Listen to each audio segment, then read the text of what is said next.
जागरण exclusive दास्तान खौफ की। एक घर में डायन। इलाहाबाद के करीब एक गांव में रहने वाली प्रमिला अक्सर अपने गांव से इलाहाबाद किसी न किसी काम से आया करती थी।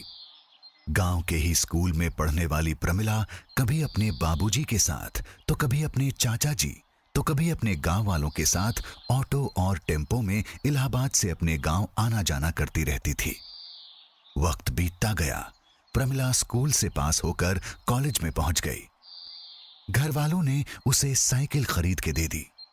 अब प्रमिला रोज अपनी साइकिल से इलाहाबाद के कॉलेज में पढ़ने आने लगी। 3-4 किलोमीटर के इस रास्ते में खेत खलिहान, पीपल, बरगद के पेड़, अमराई और कुछ सुनसान इलाका भी पड़ता है। यही कोई 4 माह से प्रमिला का अपने गांव से कॉलेज आना जाना रोज ही होता था। लेकिन एक दिन अचानक कॉलेज से लौटते समय उसे रास्ते में कुछ चमकती हुई सी चीज दिखाई दी। उसकी साइकिल की रफ्तार तेज थी, फिर भी उसकी नजर उस चमकती हुई चीज पर पड़ गई। उसने कुछ आगे जाकर साइकिल में ब्रेक लगाया और उस चमकती हुई चीज को वापस आकर ध्यान से देखा तो पता चला एक चमकता हुआ बड़ा सा चांदी का लॉकेट रास्ते में पड़ा था। उस लॉकेट में घूरती हुई सी आंखों वाला एक चेहरा बना था और दूसरी तरफ ऐसा महसूस हो रहा था जैसे किसी की उंगलियों के निशान कुछ यूं बने हैं जैसे कोई लॉकेट में कुछ बनाते बनाते रुक सा गया हो। प्रमिला को एक ये बात अजीब सी लगी कि उसके पहले भी काफी लोग इस रास्ते से निकले थे, बल्कि कुछ लोग तो पैदल भी जा रहे थे, लेकिन किसी की भी नजर इस लॉकेट पर क्यों नहीं पड़ी। फिर भी उसने ये मान के कि ये लॉकेट उसी की किस्मत में है, उसे अपने पास रख लिया और घर लेकर चली गई। प्रमिला ने वो लॉकेट अपनी अलमारी में रख दिया और इसके बाद बाबूजी को खाना देने के लिए खेत पर चली गई। उसने सोचा रात को घर में सबको वो लॉकेट दिखा देगी, लेकिन जब उसने अलमारी खोली तो लॉकेट वहां पर नहीं था। उसने अपनी मां से पूछा, अम्मा, क्या आपने यहां कोई लॉकेट देखा है? मां ने कहा, मैंने अलमारी तो देखी थी लेकिन कोई लॉकेट तो देखा नहीं। हाँ, ये हो सकता है कपड़े उठाने के चक्कर में यहां वहां सरक गया हो। क्यों, क्या था उस लॉकेट में? प्रमिला ने अपनी मां से कहा, नहीं अम्मा, कुछ नहीं। इसके बाद प्रमिला कुछ देर तक वो लॉकेट ढूंढती रही। उसे लॉकेट नहीं मिला। थक हार के वो चुपचाप सो गई। रात को एक डरावनी आवाज करता हुआ अलमारी का दरवाजा अपने आप खुल गया।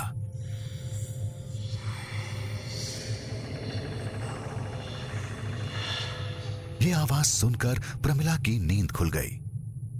उसने बाजू में अम्मा को देखा तो वो गहरी नींद में सो रही थी। अलमारी के दरवाजे की आवाज इतनी तेज थी, उसे लगा कि बाकी सब लोगों की भी नींद खुल गई होगी। लेकिन बड़ी अजीब सी बात थी, किसी को भी कोई आवाज सुनाई नहीं दी। प्रमिला उठी और अलमारी का दरवाजा लगाने लगी, लेकिन उसे ऐसा लगा जैसे कोई अनजानी सी ताकत उसे जोर से धक्का देकर पीछे धकेल रही हो। वो कुछ डर सी गई और वापस बिस्तर में आकर लेट गई।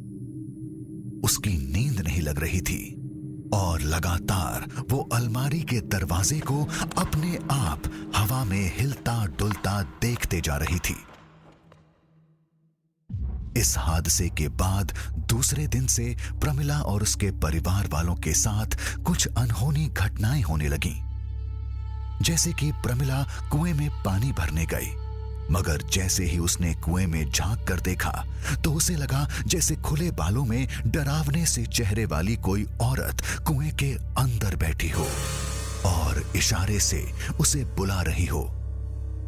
ये देखते ही उसकी चीख निकल गई और बाल्टी हाथ से छूटकर कुएं में गिर गई। जिस अलमारी में प्रमिला ने लॉकेट रखा था उसमें प्रमिला की मां ने कुछ रुपए रख के ताला लगा दिया। इसके बाद सीढ़ी से उतरते समय प्रमिला की मां को लगा जैसे किसी ने उन्हें पीछे से धक्का दे दिया हो और वो सीढ़ी से गिर गई, जिससे उनके हाथ में फ्रैक्चर हो गया। एक रात प्रमिला के बाबूजी खेत में सिंचाई के लिए कुछ ज्यादा देर तक रुक गए, लेकिन अपने ही खेत में पंछियों को भगाने के लिए जिस पुतले को वो रोज देखते थे, आज उसे देखते ही बेहोश हो गए। प्रमिला के चाचा और गांव वाले उनको बेहोशी की हालत में घर लाए। जब होश आया तो बोले, हमारे खेत में कोई भूत या चुड़ैल है। आज हमने अपनी आंखों से देखा कि उस पुतले की जगह एक खुले बालों वाली डरावनी सी औरत मुझे अपने पास बुला रही है। यह सुनकर प्रमिला बोली, बाबूजी, मैंने ये सोचकर आप लोगों को नहीं बताया कि आप लोग मेरी बात पर भरोसा करेंगे भी या नहीं, लेकिन उस दिन कुएं के अंदर मैंने भी एक ऐसी ही औरत देखी थी। ये सब सुनकर घर में सबसे बुजुर्ग 85 साल के प्रमिला के दादाजी बोले, हो ना हो हम सब पर कोई डायन का साया आ गया है। इस घर में कोई डायन है, लेकिन सवाल यह है कि आखिर डायन आई कहां से? ये सब सुनने के बाद प्रमिला रास्ते में लॉकेट मिलने से लेकर उसके गायब होने और रात में अलमारी का दरवाजा जोरदार आवाज से खुलने की सारी बात घर वालों को बताती है। प्रमिला की बात सुनकर उसके दादाजी बोले, बेटा, मैं अपने तजुर्बे से बता रहा हूं, उस डायन ने एक घर ढूंढने के लिए लॉकेट फेंका था और उस लॉकेट के साथ वो डायन भी अब हमारे घर में आ गई है। ये सुनकर डर के मारे प्रमिला रोने लगी। दादाजी बोले, बेटा, रोने से कुछ नहीं होगा। सबसे पहले तुम अलमारी खाली करो। इतनी रात को तो अब हम कुछ नहीं कर सकते। कल तांत्रिक को बुलाकर उस डायन का कुछ करेंगे। हां, लेकिन अभी अलमारी को बाहर आंगन में तो रख ही सकते हैं। प्रमिला अलमारी खाली कर देती है, मगर लॉकेट उसे फिर भी नहीं मिलता। अलमारी को घर के बाहर आंगन में रख दिया जाता है। सब लोग सोने चले जाते हैं, मगर नींद किसी को भी नहीं आती। रात को यही कोई 3 बजे अलमारी से बड़बड़ाने के साथ कुछ डरावनी सी आवाजें आती हैं। मैं किसी को नहीं छोड़ूंगी, एक एक करके सबको मार डालूंगी।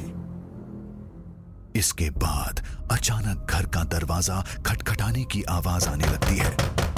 घर के सब लोग दरवाजे के पास बरामदे में आकर खड़े हो जाते हैं। प्रमिला के चाचा कहते हैं, मैं देखता हूं इस डायन को, और जोश में आकर दरवाजा खोल देते हैं। दरवाजा खुलते ही सामने वही लंबे बालों और डरावने चेहरे वाली डायन को देखकर सबकी रूह कांप जाती है। बरामदे में चेन से बंधा मोती जोर जोर से भौंकने लगता है। डायन मोती को घूर के देखती है। वो चेन से अपने आप छूट के डायन की तरफ खींचा चला जाता है और अगले ही पल डायन के लंबे लंबे नाखूनों के हमले से उसकी मौत हो जाती है। प्रमिला के बाबूजी डर के मारे तुरंत दरवाजा लगा देते हैं और घर के सब लोग एक कमरे में बंद हो जाते हैं। सुबह दादाजी कहते हैं, अब सबसे पहले हम तांत्रिक को बुलाएंगे। वो प्रमिला के चाचा के गले में हनुमान जी का लॉकेट पहनाकर उन्हें तांत्रिक को लाने के लिए रवाना कर देते हैं। तांत्रिक आकर लाल धागे से अलमारी को चारों तरफ से बांध देता है। उसके बाद उसमें कील ठोकता जाता है और जैसे ही कुछ मंत्र पढ़ना शुरू करता है, लकड़ी की अलमारी सुलगने लगती है और तेज चीखों के साथ डायन झुलसती जाती है।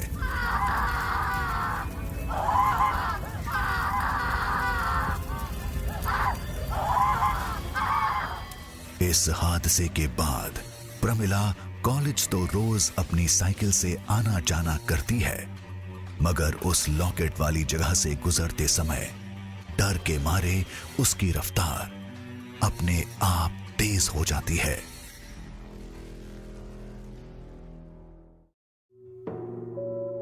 एक घर में टायन।